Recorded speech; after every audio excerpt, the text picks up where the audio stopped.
தற்போது நம்முடைய இணைப்பில் பொங்கலூர் மணிகண்டன் அவர்கள் இணைஞ்சிருக்காங்க. சார் வணக்கம் சார். சார், அதிமுகவில் அனைத்து பொறுப்புகளில் இருந்தும் செங்கோட்டையன் தற்போது நீக்கப்பட்டிருக்கிறார். நேற்று செய்தியாளர் சந்திப்பின் போது அவர் 10 நாட்கள் கெடு விதித்த நிலையில் தற்போது எடப்பாடி பழனிசாமி இந்த நடவடிக்கையை மேற்கொண்டிருக்கிறார். இது குறித்து உங்களுடைய கருத்து என்ன சார்? அதிமுக தலைமை என்பது புரட்சித் தலைவர் எம்ஜிஆர், புரட்சித் தலைவர் அம்மா இவர்கள் எப்படி இயங்கினார்களோ அதே வழியிலே இன்றைக்கு அதிமுக பொதுச் செயலாளர் மரியாதைக்குரிய எடப்பாடியார் செயல்பட்டிருக்கிறார். தொண்டர்கள் என்ன விரும்புகிறார்களோ அதை மட்டும்தான் அவர் செயல்படுத்துகிற நிலையிலே அந்த பொறுப்பில் பணியாற்றுகிறார்.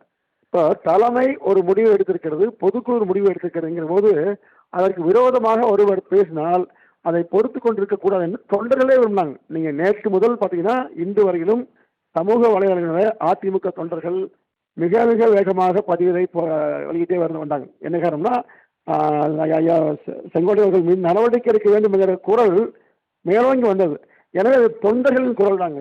வெறுமனே இது பொதுச் செயலாளர் கட்சி விதிகளுக்கு புறம்பாக நிறைவேற்றார் என்று செயல்பட்டார் என்று நீக்கினாலும் கூட தொண்டர்களுக்கும் அதே ஆதங்கம் தான் ஆயத்தால் வெளிப்படுத்துகிறார்.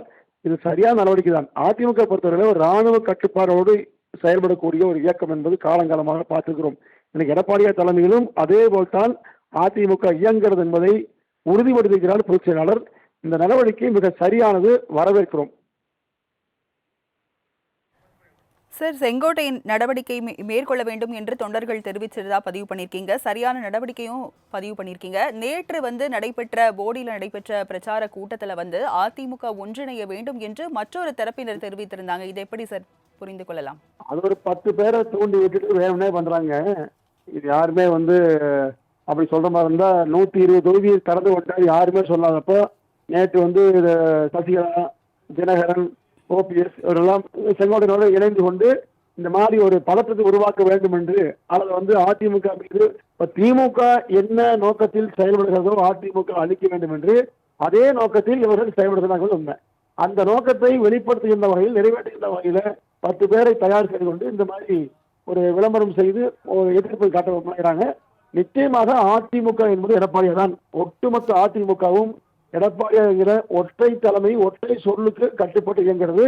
அவரை மீறி அதிமுக இயங்காத என்கிற அளவுக்கு அவர் என்னுடைய அன்பையும் பெற்றிருக்கிறார். எனவே புரட்சித் தலைவர் எம்ஜிஆர், புரட்சித் தலைவி அம்மா இவர்களை போன்றுதான் புரட்சித் தலைவர் எடப்பாடியார். எனவே அவர் வலிமையான தலைமை என்பதை தொண்டர்கள் ஏற்று அவரோடு இருப்பாங்க. 2026 அவர்தான் முதலமைச்சர். அண்ணன் செங்கோட்டையன் அவர்களுடைய கூற்று நிச்சயமாக அவருக்கே ஆபத்தாக மாறிவிட்டது. அவர் கெடு விட்டார், அவருக்கு கேடாக மாறிவிட்டது. உண்மையில் 2026 அதிமுக ஆட்சி அமைக்கும். எடப்பாடியார் மீண்டும் முதலமைச்சர் வருவார், தமிழகத்தை மீட்பார்.